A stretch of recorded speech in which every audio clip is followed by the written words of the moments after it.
Right, let's carry on with this thing here. So, at the moment we've got no tension on the film advance. What goes on here? Well, first thing that goes on here is this little gear.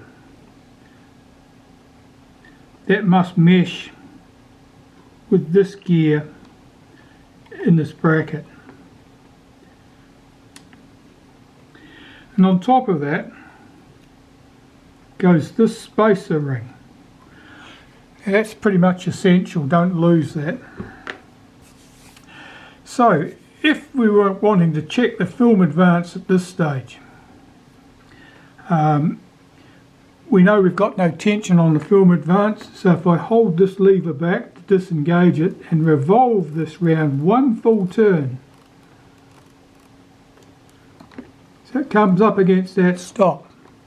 That's now tensioned one full turn. And if I put my lever on, hold it with my finger and thumb, if I press the release button here, the release lever, I can rotate this until it reaches the end of its stroke. This thing pops back up, runs on the other ratchet pulls and comes back to its rest position, which would be there. Alright, so that's working.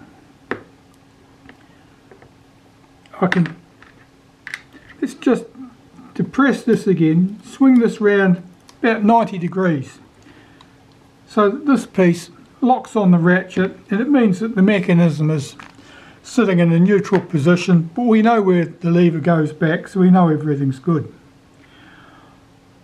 Here's the cocking rack. Now the cocking rack for the 2As, nice and robust. You don't get any problems with these, or very rarely get any problems. I don't remember ever having to replace one, and certainly not for stripped teeth. So I'll just pop that in there, and what I'm going to do is rotate this round all the way to the end of its stroke. This thing pops up. I'm going to rotate it a little bit further. I'm keeping some light pressure on this cocking rack, and you heard that click? That's where it dropped in and connected with the gear in the top of that bracket. And what I'm doing here is I'm just looking at the position of the rack here. I'll just take this lever off so you can see.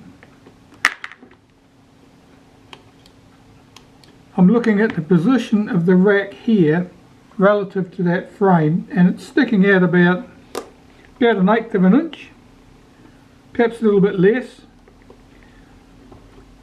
I want it a bit closer than that. I want to go in another tooth, so I'm just going to put the lever back on there, swing that right round again, keeping my finger lightly on the end of the cocking rack. I'm just turning the advance lever till I feel this cocking rack click.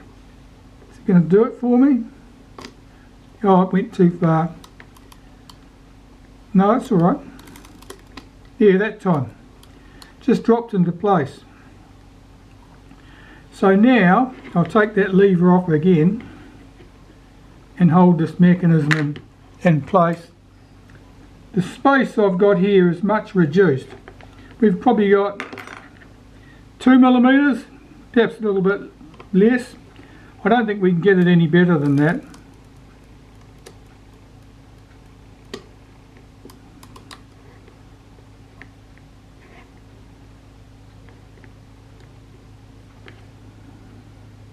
That looks okay. I've got about 2 millimeters there. That's the space there, 1 to 2 millimeters.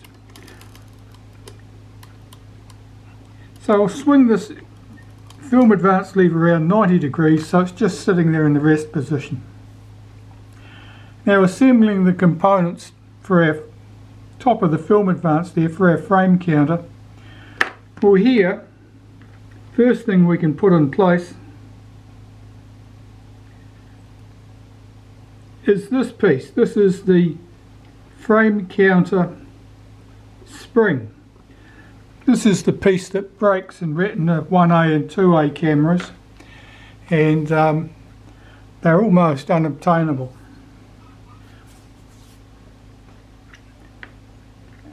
So having got that in place, let's assemble the rest of these pieces. I'll just pop that down there.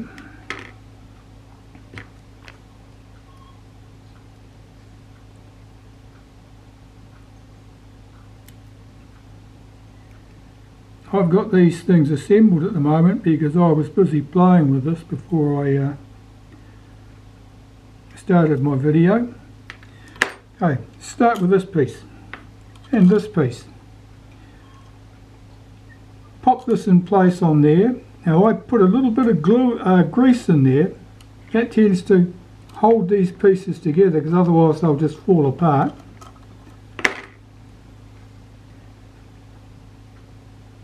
Engage those notches. Right, that's good. Now, this piece, every one I've ever encountered has a line scratched on it. Now that's important. That line was scratched there by hand in the factory for a purpose. And it's to tell you which way round the number disc goes. That scratch goes towards the number 1. And this disc fits on there like that. Also engages with those notches. And this whole piece can be put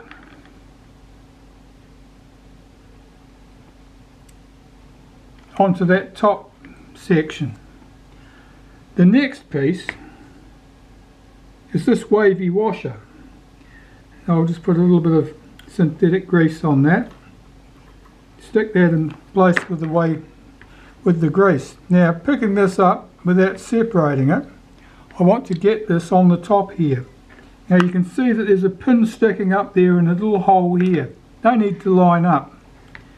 See if I can get this. The chances of me doing this and you being able to see are probably slim. Okay, that went on. Now holding some downward pressure on the top here, I'm going to rotate this disc clockwise to engage the mechanism. If I'm very lucky, it's already engaged. It feels like it is. There's a star-shaped washer that goes in there. That's not a star-shaped washer because I don't have a spare, and this camera was missing one. But I'll run the screw down, check the action of this disc, make sure it moves smoothly. That looks pretty good. I'll nip that up.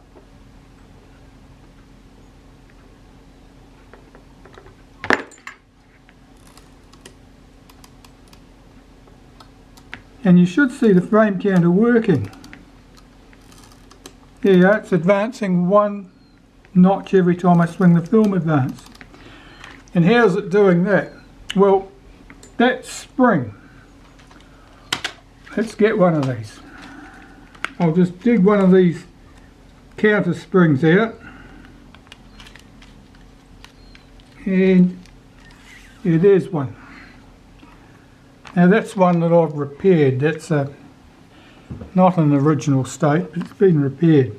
Basically what's happening is this pin on the bottom sticks out underneath the lever here. And as you swing your lever around, I can show you this when it's working. Let's see if you're in the camera. Yeah, I think you can see that. Okay, so as I'll just depress the release. As I swing this round, you'll see that that pin sticking out the bottom comes up to that fixed post, and as the arm keeps moving, the pin's pushed back inside the arm, pushed round this way, which advances the counter 1 notch. And when it returns to its rest position, let's do that. When it returns to its rest position, back here, the same pin is pushed back by this bracket. So you can see just there, it's just contacting the bracket, and as with the arm returns to its rest position, the pin is pushed back to its original position. And so basically, this piece is shuffled backwards and forwards with the action of the film advance, and every time it moves forwards it pushes the counter 1 notch. And when the counter reaches the number 1 position, get that close, I'm not sure you can see any of this. No, that's all hidden. I'll have to show you a dismantled one. But basically, when it reaches the number 1 position, the little hook that lives inside this arm has a finger on it that tracks the notches around the outside of that ring. And there's a piece missing in that ring, so when it gets round to number 1, the finger drops into the hole. And on the arm with that finger, there's a hook-shaped piece. And that hook-shaped piece drops over this post on the top cover. And so, because it's hooked around there, you can't move the film advance lever unless you take the frame counter and turn it so off number 1, which lifts the whole arm back out of the way, unhooks this, and allows you to continue. But as it happens, our film advance is all back together. The frame counter is working nicely with that repaired spring that I've put in there. And that basically is the film advance done. The shutter release is not in here. The shutter release is something that I could put in place now. It might give you a better idea of how it works. Let's do that. Start with our shutter release, which is here. Now, I'm going to take some molybdenum paste, but you could just as easily do this with a little bit of synthetic grease, just a tiny smear. And these 2 holes in the casting at the top, I want to put some there and there. Let's put the pieces on this release. So, first thing, on the shaft of the release, this collar goes on. On the short post here, the spring goes on. Now there's no washer on this shaft.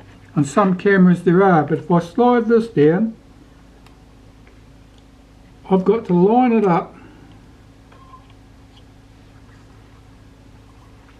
with the release post down in there that you can't see. It's difficult for me to see, and it just sits there. On the top of that would sit the shutter release button itself, and on top of that would sit a collar which stops the shutter release button from being able to pop up so high that the guide pin can fall out of its hole. Right, so if we press the shutter release, you'll see this drop down. This arm is now tracking the bottom ratchet as it comes round to the end of its stroke. It's coming round there. That's the counter engaging, pushing the counter. Now that engaged a notch there in that ratchet, allows it to pop up, and now it's on the top ratchet. And you can see the way the ratchet arm works, you can't move the arm back forward again. It can only go back to the rest position. It goes back to the rest position, which pulls our pull for the counter back to its start position, and it's all ready and waiting. The shutter would be cocked at this stage, and you would depress the shutter and start the whole process again. The action of the film release button. The film release button is used to release the action of the film advance if it's otherwise jammed, because of perhaps you'd cocked the shutter and perhaps you'd managed to touch the shutter release arm on the shutter itself. So there's a spring that goes in here, goes in that tube, and then the release button sits over the top of that like that. Now the release button, the edge of the release button just sits over this arm, the release arm. So it would also release that arm, but it'll do it without releasing the shutter. So those are the components of the film advance in place, and that part's basically done. Let's put the rewind in place while we're here. So the rewind, well, we'll start with the insides of the rewind. This is the shaft. This is 2 pieces. Now I'm going to apply a little bit of grease to the inner piece.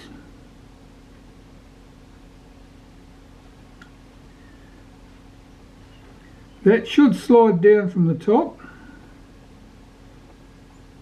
And what I'm doing is I'm lining up the slot in here with the hole in this arm.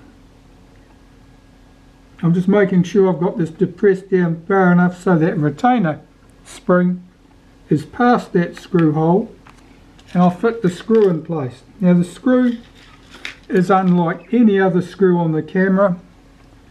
We have our threaded section here, and there's just a post, a peg at the bottom. So it's a normal screw, if you like, that's had the end relieved. It's also got quite a shallow head on it, and that drops down into that slot on the inner release, inner rewind shaft, but it screws into the outer rewind shaft. Now I'll just pop a screw in there so you can see the action.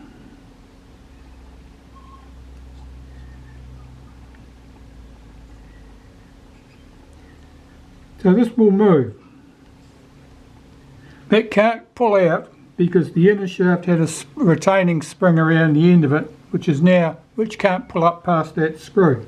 But the screw also serves to make sure that one cannot rotate relative to the other. If you turn the inner, it's got to turn the outer. Now where's our frame for it? That's here. I'll put some synthetic grease in here and feed this up through it. Now the top side, this is the top side, and you can see the recess there for the screw heads. Now this doesn't want to just push up in there, that would be too easy. It's because the retaining spring here is stopping us. So I'm just going to lift the spring gently with the tip of a pair of tip of a screwdriver. Yeah, just to lift it over the end of the shaft. And this little spring here acts as a detent, so you'll see that this arm stays in that position. You can lift it all the way up when you're removing the film cartridge. You drop it back down, it sets back onto that detent, if you like, that default position. And this goes on the top cover, the top of the body, just like that. There are 3 screws, flathead screws or countersunk head screws.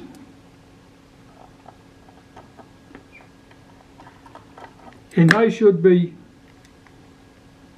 nice clean examples because they're not ones from the bottom of the camera covered in glue or leatherette.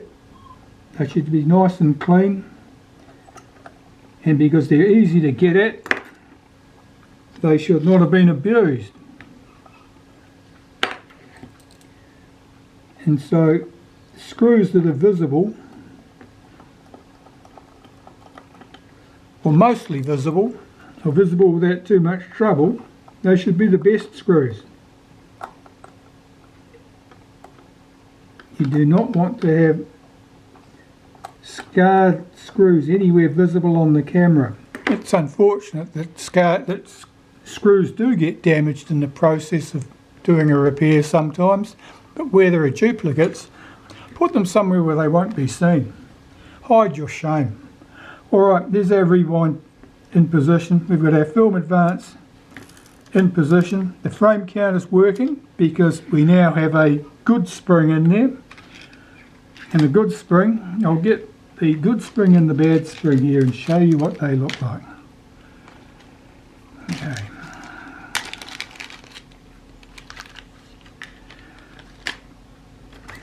I've repaired these cameras for many years. As a result, I've got a lot of bad springs, which sat around waiting for me to come up with a way to fix them. Alright, so here's our bad spring. It's missing this piece. This piece at the end should have been, it's just snapped off at that point.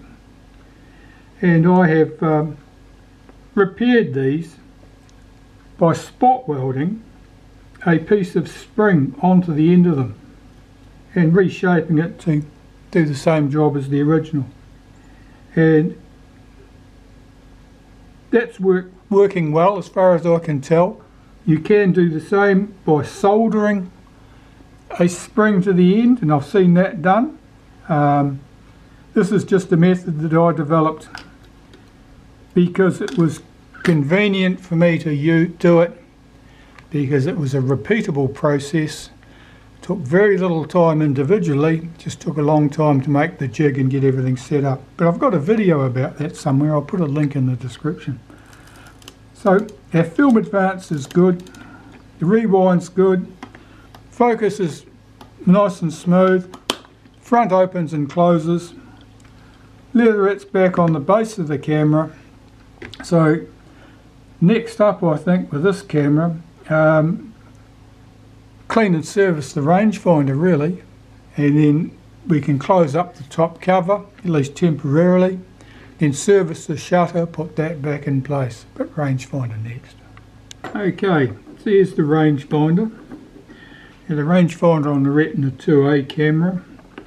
The fault you're most likely to strike with one of these is simply that the arm doesn't return to the infinity position smoothly, if at all.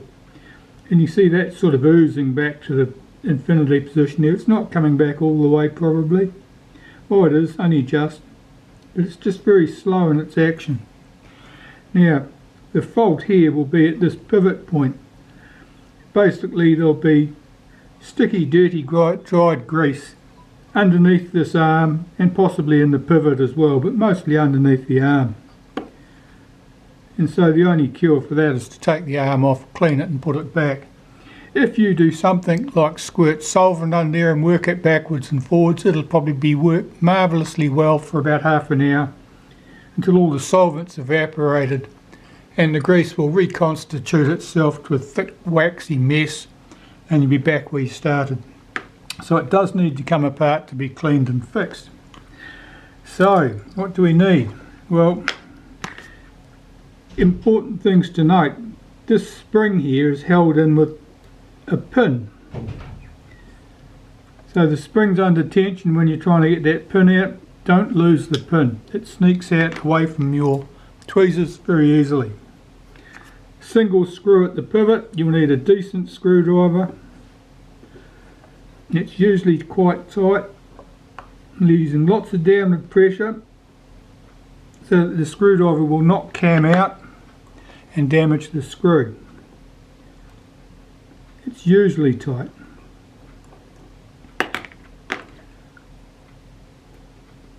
We have a screw, we have a plain washer, a wavy washer, then we have the arm. You can see the grease under there, the dirty marks, likewise on the arm itself. If I clean those up with a bit of naphtha, put it back together, it'll probably work quite smoothly. In fact, we might demonstrate that. But I'm not going to stop there. I'm going to take this completely apart and clean it properly.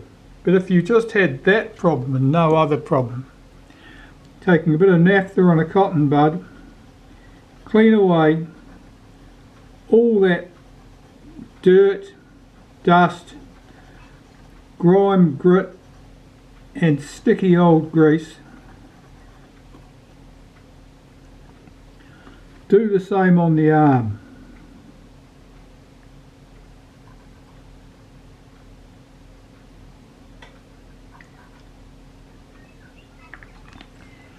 Now for brownie points here, you could give that a very, very light wipe with molybdenum paste, very light, like that light. If it leaves anything more than a dirty mark, you put too much there. Put the arm back in place. Just wiping over that spring, that wavy washer. It doesn't look wonderful, but I think it's okay. If we were doing a better job, I would put some molybdenum paste on that after I'd cleaned it. We'll put the washer back on the top here.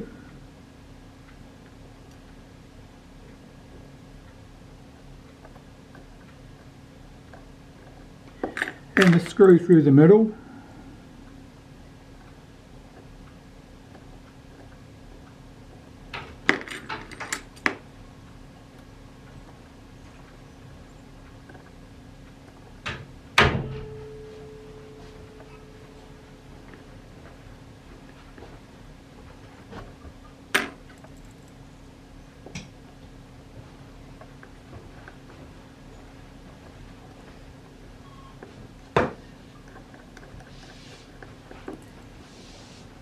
The wavy washer's keen to get trapped underneath between the brass bush underneath here and the arm, in which case the action will be stiff. Now, putting this spring back into tension, I need to get my pin through the loop of the spring, stretch it out, drop it into place. Let's look at the action of that arm, see if it's improved. Oh, you can see there it's improved, but it's not improved enough by any means. Give that a wiggle.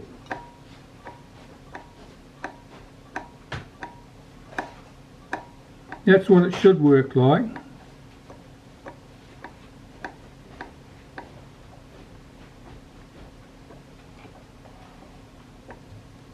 So, if that was your only problem, you're done, you can put that thing back. I'm going to take this thing completely apart. Right, as we were.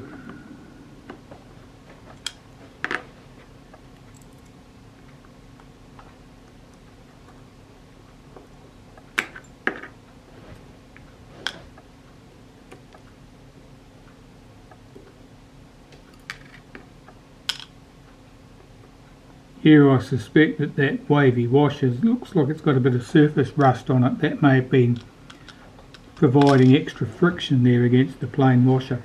Anyway, that's off. Let's take that arm off. The prism at this end, that's held on with two small screws which also serve to adjust the vertical alignment. I'm going to take those screws right out, because otherwise they're likely to end up getting lost anyway.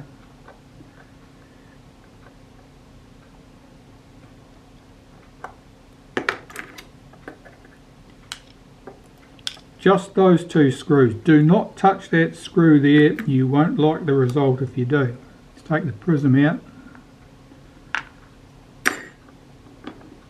At the back here we have one screw here, the shiny screw, that holds this mask in place, which holds the rear eyepiece lens.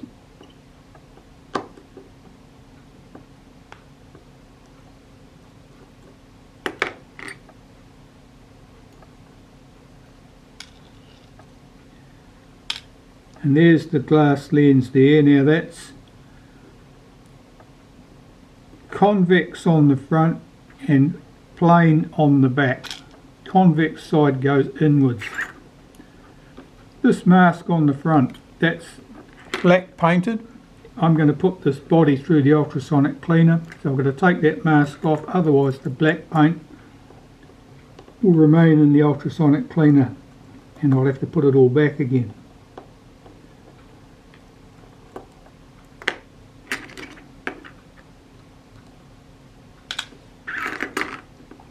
So there's not much left here now.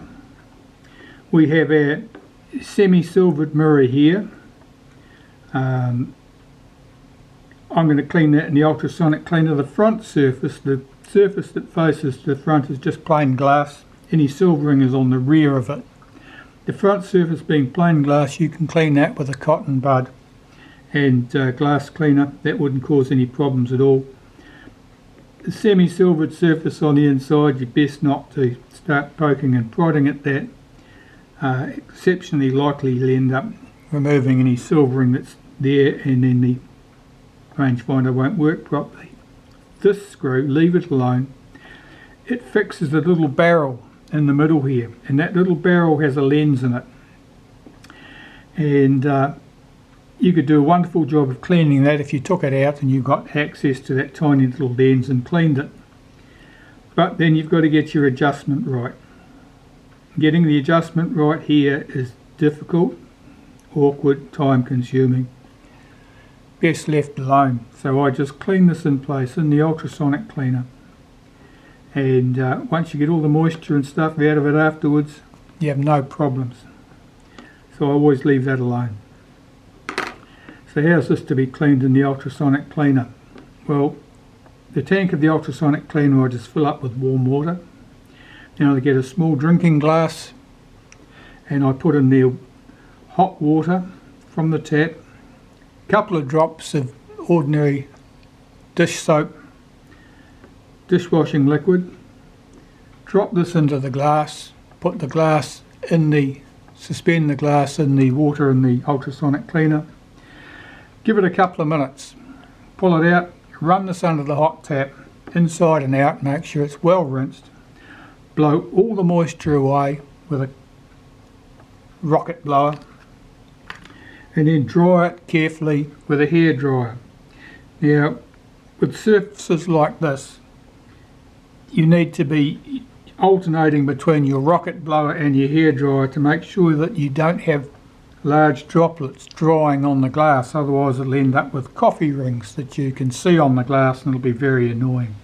But if you keep blowing away any droplets that you can see while you're drying it with a hair dryer, you only need 3 hands, then you'll end up with a perfectly clear, shiny looking piece of glass, which is exactly what we want. So back shortly. Right, this is back from cleaning. And I think you'll be able to see that that is nice and sparkly now. All the haze and dust and rubbish has gone completely. So that's ready to be reassembled.